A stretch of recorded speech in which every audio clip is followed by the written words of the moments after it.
Assalamualaikum warahmatullahi wabarakatuh.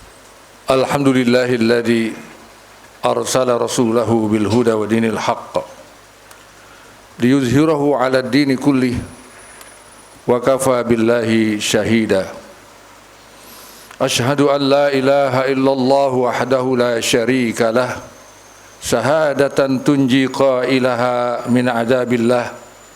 Wa asyhadu anna Muhammadan abduhu wa rasuluh la rasula wa la nabiyya ba'dah. Allahumma salli wa sallim wa barik ala Muhammad wa ala ali Muhammad kama sallaita wa sallamta wa barakta ala Ibrahim wa ala ali Ibrahim fil alamin innaka Hamidum Majid. Amma ba'du, fa ya ibadallah, usikum wa iyaya bitaqallah, laqad fazal muttaqun. Ma'asyiral muslimin, zumratal mu'minin, rahimakumullah, as'adakumullahu naharakum. Allahumma inni a'udzubika minasyirki wasyakki wan nifaq wa su'il akhlaq waj'alni minal mukhlisin. Salah seorang Syekhul Azhar menulis buku kecil dengan judul Innal hayata aqidatun wa jihadun. Sesungguhnya hidup yang bermakna itu adalah hidup yang berdasarkan akidah dan jihad. Ma'asyiral muslimin, sidang Jumat yang berbahagia. Umat Islam hidupnya penuh perjuangan, penuh jihad. Kita tidak pernah menolak apabila kita diajak berjihad melawan kebodohan, berjihad melawan kemiskinan. Kemiskinan itu adalah musuh yang paling nyata di hadapan kita. Dan Sayyidina Ali pernah berkata, apabila kemiskinan itu dalam bentuk manusia, dia paling dulu akan aku penggal lehernya. Kita tidak pernah menolak diajak berjihad, diajak berjuang untuk melawan wabah penyakit, diajak berjuang melawan narkoba, jihad melawan dominasi perdagangan oleh bangsa asing, jihad politik. Ma'asyiral muslimin, ketika sampai kepada kata jihad politik, banyak umat Islam yang kemudian berpikir, dan banyak tokoh Islam, mungkin sebagian pada yang dipanggil ulama, menolak jihad politik ini. Mereka mengatakan bahwa agama tidak membolehkan kita berpolitik. Di masjid tidak boleh bicara politik. Masjid hanya bicara takwa, sabar, ikhlas, ibadah, akhirat, surga, neraka, dosa, pahala, dan sebagainya. Inilah yang perlu kita luruskan, bahwa hidup itu penuh peperangan, perang melawan kemiskinan, perang melawan hawa panas, perang melawan dingin, perang opini, perang intelijen, perang narkoba, dan lain sebagainya. Ada satu perang yang sangat perlu untuk dijelaskan dan umat Islam memahaminya, adalah perang opini. Ma'asyiral muslimin, tokoh Islam atau yang dinamakan tokoh Islam atau yang dipanggil tokoh Islam, banyak yang munafik. Ketika umat Islam berhadapan dengan kaum kufar, mereka muslimin yang munafikin ini berpihak kepada kaum kufar, berpihak kepada kafirin, berpihak kepada pemikiran orang-orang kafir, dan dia berbalik menyerang Islam, menyerang umat Islam, menyerang pendapat dan opini umat Islam. Ma'asyiral muslimin, orang munafikin ini ternyata adalah kaum muslimin juga. Tidak ada orang-orang munafik ada di kalangan orang-orang kafirin yang beragama selain agama Islam. Kaum munafikin tidak ada di rumah ibadah selain masjid, di gereja, di kuil, di pura, di sinagoga Yahudi, tidak. Ternyata umat Islam yang munafikin ini adalah berada di dalam masjid bersama-sama dengan umat Islam yang solehin. Namun walaupun mereka sholat, mereka sama-sama saum di bulan Ramadan, sama-sama naik haji, tetapi Allah Subhanahu wa taala tegas-tegas mengatakan di hari akhirat nanti ibadahnya, amal kebajikannya, sedekahnya, zakatnya tidak bisa membela mereka dari dimasukkan ke dalam neraka. Neraka yang paling bawah, neraka yang paling panas, neraka yang paling dahsyat untuk menyiksa orang-orang yang masuk di dalam neraka. Karena ayat Allah mengatakan dengan jelas, innal munafiqina fid darkil asfali minan nar. Sesungguhnya orang-orang munafik itu akan masuk ke dalam neraka yang paling bawah. Kalau ibarat neraka itu adalah periuk nasi, tempat menanak nasi, memasak nasi, maka orang-orang muslimin yang munafikin ini, atau orang munafikin yang muslimin ini, dia ditaruh oleh Allah di neraka yang paling bawah. Dan ketika neraka sudah bergolak, dia akan menjadi kerak neraka, fidarkil asfali minan nar. Sekali lagi saya ulangi, ibadahnya, sholatnya, saumnya, hajinya, sedekahnya, zakatnya, sumbangannya tidak bisa membela dia daripada masuk ke dalam neraka. Kenapa? Karena dia munafik. Ada sifat nifak di dalam dirinya. Lahiriahnya dia muslim, lahiriahnya dia berpenampilan seorang Islam, aktif di partai politik Islam, aktif di lembaga-lembaga Islam, aktif di masjid-masjid, di madrasah-madrasah, di pesantren-pesantren, tapi pada satu saat ada jihad politik, ada pertempuran politik, ada perang politik, umat Islam berhadapan dengan orang kafir, dia berpihak kepada orang kafir. Dia serangnya umat Islam dengan pendapat-pendapatnya, dan itu terjadi pada saat sekarang ini. Ma'asyiral muslimin, sidang Jumat yang berbahagia, dan perang opini ini harus dijawab dan dimenangkan oleh Islam dan umat Islam. Ketika kita berhadapan dengan orang-orang kafir, antara lain misalnya umat Islam meminta kepada ulama-ulama dan pemimpin umat Islam, meminta kepada umat Islam agar tidak memilih orang kafir untuk menjadi gubernur misalnya, sesuai dengan surat Al-Maidah ayat 51 dan banyak ayat-ayat lain di banyak surat-surat yang lain. Mereka mengatakan jangan menggunakan isu sara,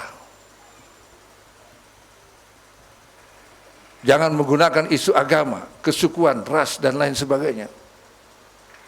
Sehingga ulama yang mengamalkan ayat suci Al-Quran yang melarang umat Islam untuk memilih orang kafir, terutama Yahudi dan Nasrani, dianggap terkena kepada undang-undang yang melarang menggunakan isu sara. Ma'asyiral muslimin, kalaulah kita misalnya melarang umat Islam untuk minum minuman keras, kemudian kita bacakan ayatnya, innamal khamru wal maisiru wal ansabu wal azlamu rijsum min amali syaitan, maka konklusinya dia menjadi haram. Kita dikatakan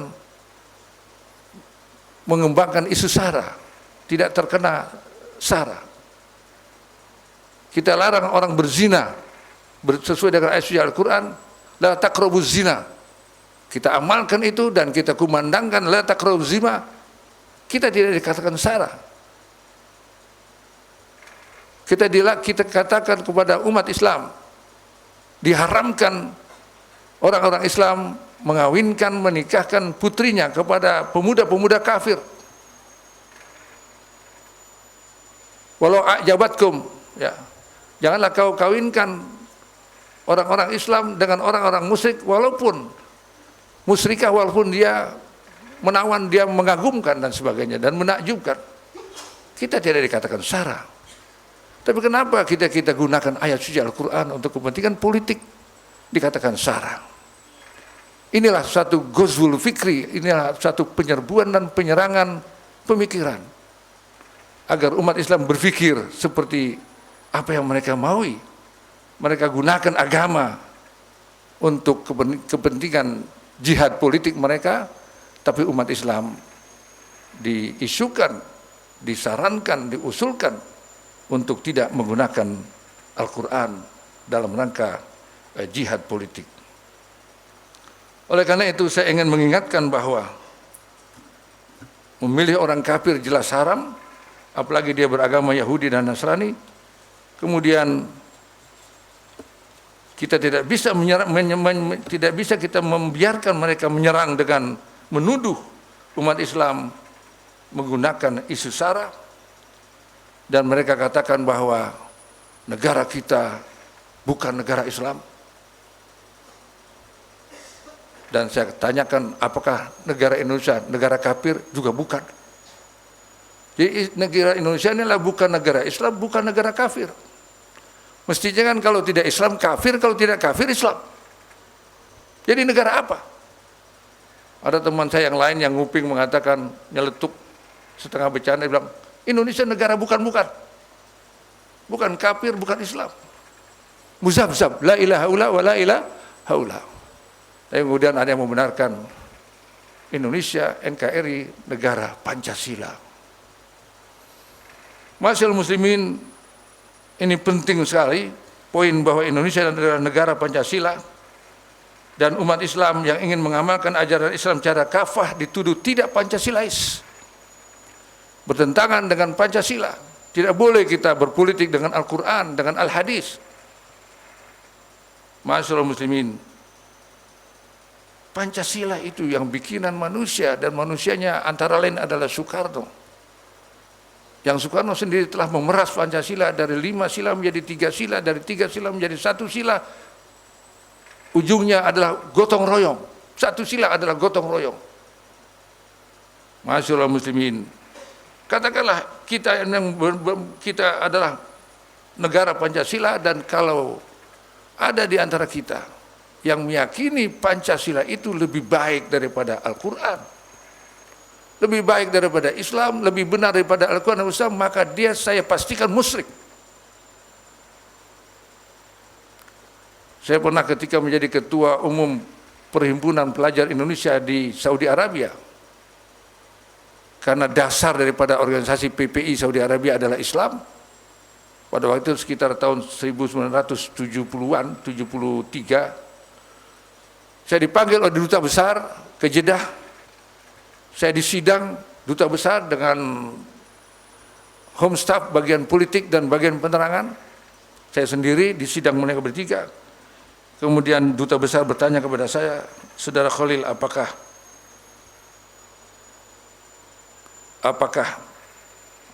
Pancasila itu termasuk musyrik? Saya bilang, Pak Dubes, apabila ada orang yang menganggap bahwa Pancasila itu sama dengan Quran, apalagi mengatakan lebih baik daripada Quran, dia musyrik.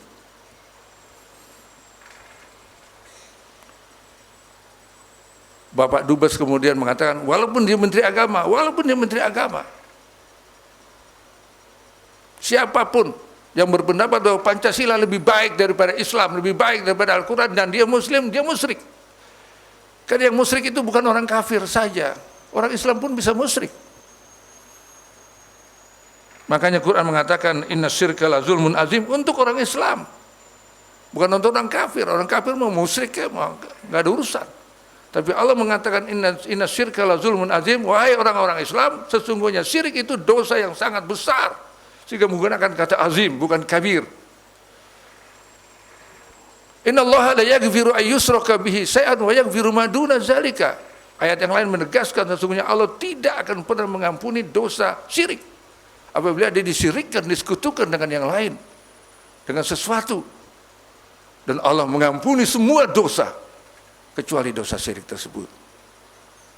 Di ayat yang lain ada lebih tegas lagi. La in asyrakta la yahbatanna amaluka wa la takunanna minal khasirin. Kalaulah kamu berbuat syirik satu kali saja, asyrakta, kamu berbuat syirik satu kali saja, la yahbatanna amaluka, amalmu akan terhapus dengan sendirinya, dan kamu tergolong orang-orang yang rugi di hari akhirat nanti. Setiap hari sholat, setiap tahun saum Ramadan, sering umroh, naik haji, zakat tidak pernah kurang, akhlaknya bagus, santun dan lain sebagainya. Tapi dia musyrik, dia menyembah selain Allah, dia memuja selain Allah. Seluruh amal ibadahnya, pahalanya terhapus oleh virus syirik ini. Seperti kita mengetik di komputer sudah dapat beratus-ratus halaman, tahu-tahu kena virus, seluruh ketikan kita itu menjadi terhapus. Inilah bahayanya syirik, sama dengan bahayanya virus yang akan menghapuskan seluruh amalan ibadah kita. Jadi kalau ada orang mengaku dia Pancasilais, dia Muslim dan mengatakan seorang Pancasilais lebih baik daripada seorang Muslim yang tidak Pancasilais, dia berarti meyakini ada agama lain yang lebih baik daripada Islam, yaitu agama Pancasila. Supaya tidak ada benturan antara Pancasila dengan Islam, saya ingin mengatakan bahwa Pancasila itu sesuatu yang baik, sesuatu yang benar, tapi Pancasila itu hanya sebagian kecil dari Islam. Hanya 5 ayat, Quran ada 6.600 lebih ayat. Pancasila dibikin oleh manusia. Mungkin copy paste dari sana, copy paste dari sini. Mungkin dari Dr. Sun Yat-sen di Tiongkok. Tapi Al-Quran yang 6.600 ayat lebih ini asli, mutlak, otentik dari Allah Subhanahu wa Ta'ala sebagai wahyu. Ma'asyiral muslimin, maka Pancasila adalah bagian daripada Islam. Yang Pancasilais sejati adalah seorang Muslim yang mukmin sejati. Mari kita lihat sila pertama, ketuhanan yang Maha Esa. Ketuhanan yang Maha Esa itu siapa Tuhan itu? Ketuhanan yang Maha Esa itu, Tuhan itu adalah Allah Subhanahu wa Ta'ala. Allah Subhanahu wa Ta'ala Tuhan siapa? Kemerdekaan sebagai rahmat dari Allah Subhanahu wa Ta'ala ini, Allah Subhanahu wa Ta'ala Tuhan siapa? Tuhan agama selain Islam? Sangat jelas dan gamblang sekali bahwa kemerdekaan Republik Indonesia ini adalah merupakan anugerah, pemberian dari Allah Subhanahu wa Ta'ala. Pakai Subhanahu wa Ta'ala ini Tuhan siapa? Jadi ketuhanan yang Maha Esa, kata Esa itu adalah tauhid. Tauhid itu ahad. Ahad itu tidak ada duanya, tidak ada satunya, tidak ada setengahnya. Ahad dia berdiri sendiri. Tidak ada setengah ahad, atau 2 ahad, atau 3 ahad, tidak ada. Itu makna Esa.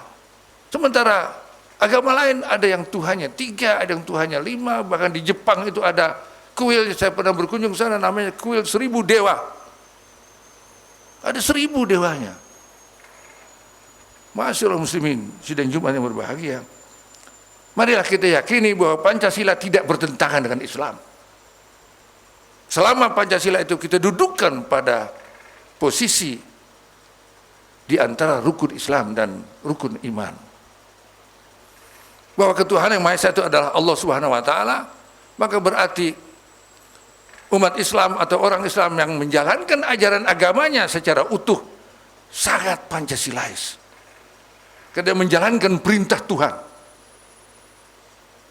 Islam itu tidak sama dengan agama yang lain, tidak sama dengan Hindu, tidak sama dengan Yahudi, tidak sama dengan Nasrani, tidak sama dengan Buddha, Hindu, Konghucu dan sebagainya. Di mana tidak samanya? Mereka adalah agama spiritual, agama ritual, agama moral saja. Tapi Islam agama yang kafah. Udkhulu fis silmi kafah. Masuklah kamu ke dalam Islam yang kafah, Islam yang totalitas, Islam yang sempurna, Islam yang lengkap.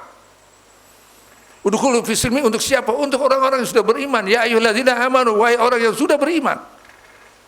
Udkhulu fis silmi, masuk lagi kamu ke dalam agama Islam karena Islammu belum kafah. As-silmu al-Islam. Masuk lagi ke dalam Islam. Islam kamu belum kafah. Apa kafah? Totalitas. Boleh jadi sholatnya kamu sudah Islami, saumnya sudah Islami, zakatnya sudah Islami, akhlaknya sudah Islami, hidup bertetangga sudah Islami, hidup berkeluarga sudah Islami. Tapi dagang kamu Yahudi, dagang kamu model Cina. Pakai bunga, pakai riba, pakai tipu. Merubah timbangan, mengurangi meteran. Maka kamu belum kafah keislamannya. Katakanlah kamu sudah punya rekening di bank syariah, dagangnya tidak pernah bohong, dagangnya tidak pernah mengurangi timbangan, mengurangi meteran, mengurangi ukuran. Tapi politik kamu, politik yang meninggalkan iman kamu di masjid, di mushola, di majelis taklim, di pesantren. Ketika sholat iman kamu bawa ke masjid. Ketika naik haji umrah imannya dibawa ke Mekah. Tapi ketika politik imannya ditinggal, dibawa, datang ke kotak-kotak suara, imannya ditinggal di masjid, ditinggal di majelis taklim, ditinggal di pesantren, di musola. Qurannya ditinggal. Qurannya bukan di hati, bukan di pikiran dia. Sehingga ketika dia masuk ke kotak suara, ada tokoh Islam dan ada tokoh kafir, dipilihnya yang kafir. Karena tidak mungkin seorang mukmin memilih pemimpin yang kafir. Muslimin dan mukminin diperintahkan supaya semenjak lahir menjadi pimpinan. Kullukum ra'in, setiap kamu adalah pemimpin. Wa kullu ra'in mas'ulun an ra'iyati, dan setiap pemimpin adalah bertanggung jawab atas kepemimpinannya. Itu hadis sahih. Kalau saya boleh tambahkan, sahih banget. Makanya doa kita setiap saat kita bunyikan, Rabbana hablana min azwajina wa dzurriyyatina qurrata a'yun waj'alna lil muttaqina imama. Rabbana hablana min azwajina, ya Allah berikanlah kami keturunan dari istri-istri kami. Rabbana hablana min azwajina wa dzurriyyatina qurrata a'yun, anak keturunan yang menyenangkan pandangan mata. Waj'alna lil muttaqina imama, dan jadikanlah kami pemimpin-pemimpin bagi orang-orang yang bertakwa, muttaqin. Maka kewajiban seorang calon pemimpin, kewajiban ulama, kewajiban kiai, para khutbah, para habaib dan sebagainya adalah menjadikan umat ini muttaqin, umat yang bertakwa. Dan itu simple sekali. Umat yang bertakwa, siapa yang bertakwa? Adalah umat yang menjalankan semua perintah Allah dan yang menjauhkan semua larangan Allah. Sangat simpel. Jauhi larangan, kerjakan yang diperintah. Kenapa Anda sebagai tentara kok bisa takwa dalam artian sabta marga? Taat kepada atasan, hormat kepada atasan, menjalankan semua perintah walaupun perintah itu tidak menyukai, Anda tidak sukai. Kenapa kepada jenderal Allah Subhanahu wa taala yang menciptakan manusia yang jadi jenderal itu kamu tidak taati? Kamu tidak menjadi orang yang takwa. Jangankan tidak muslim, kafir, muslim tidak soleh, muslim tidak punya akhlak yang mulia, tidak boleh menjadi pemimpin. Wa ja'alna lil muttaqina imama, kita menjadi imam orang-orang yang bertakwa. Kalau yang dipimpinnya bertakwa, apalagi pemimpinnya. Di sanalah kita menemukan nama-nama Khulafaur Rasyidin, Abu Bakar, Umar, Utsman, Ali. Ada seorang muslim yang mukmin, musholihin, muttaqin. Dialah yang dijadikan pemimpin. Dan ketika Nabi Muhammad wafat, Nabi Muhammad jenazahnya ditunda penguburannya. Bukan dicari pengganti Rasul sebagai imam sholat, tidak. Hampir semua sahabat bisa menjadi imam sholat yang baik. Tetapi dicari pengganti Nabi Muhammad sebagai imamud daulah, kepala negara. Maka ditunda 3 hari 3 malam atau 3 hari 2 malam penguburan jenazah Rasulullah. Walaupun Rasulullah pernah bersabda, segerakan mayat yang sudah jelas matinya dikuburkan. Tapi jenazah beliau ditunda karena belum ada pengganti imamud daulah. Kemudian ketemu Abu Bakar. Abu Bakar adalah seorang yang muslim, mukmin, solehin, muttaqin. Tidak bisa diragukan imannya karena mendapat gelar As-Siddiq, Abu Bakar As-Siddiq. Artinya Abu Bakar yang imannya sodik. Dia selalu menerapkan amalan-amalan sesuai dengan Islam, sesuai dengan Quran, sesuai dengan Sunnah. Ini menggambarkan bahwa seorang pemimpin harus soleh. Dengan dia soleh berarti dia muttaqi. Wa ja'alna lil muttaqina imama. Siapa yang soleh? Para nabi, para ulama, para aulia, para siddiqin, para solehin. Ayatnya berbunyi, annal ardo yarisuha ibadiyas solehun. Sesungguhnya bumi ini siogyanya dipimpin oleh hamba-hambaku yang soleh-soleh. Mudah-mudahan khutbah yang 20 menit bahkan sudah lebih ini menyadarkan kita umat Islam bahwa berpolitik aktif itu adalah bagian daripada ibadah Islam. Dapat pahala insya Allah. Dan pada hari ini akan ada demonstrasi dari Istiqlal ke Bareskrim dan ke Balai Kota.